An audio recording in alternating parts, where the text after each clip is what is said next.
ফুটলে বেরো।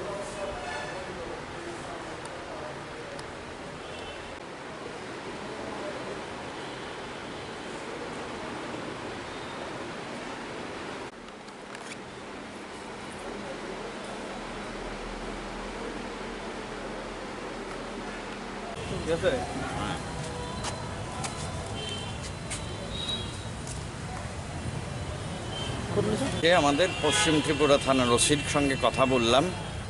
আমাদের সিপিআইএম পশ্চিম ত্রিপুরা জেলা সম্পাদক কমরেড রতন দাস, আমাদের মহকুমা সম্পাদক মণ্ডলীর যারা সদস্য দায়িত্বশীল তারা রয়েছেন।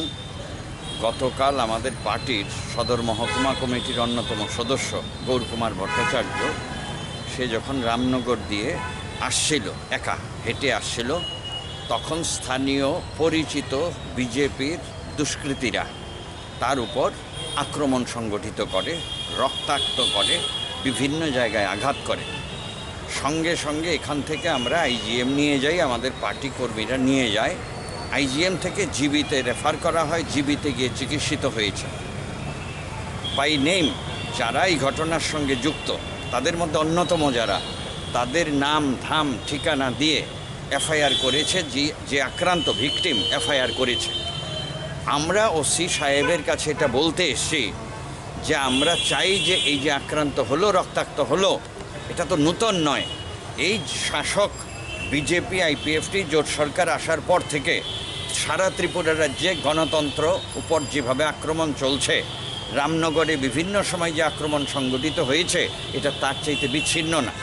সিপিআইএমের কর্মীদের উপর আগেও আক্রমণ হয়েছে। এই ঘটনার পরিপ্রেক্ষিতে আমরা ওসিকে বলেছি যে আমরা চাই দোষীকে অবিলম্বে গ্রেপ্তার করুন এবং তার বিরুদ্ধে প্রয়োজনীয় ব্যবস্থা গ্রহণ করুন যাতে শাস্তি পায়।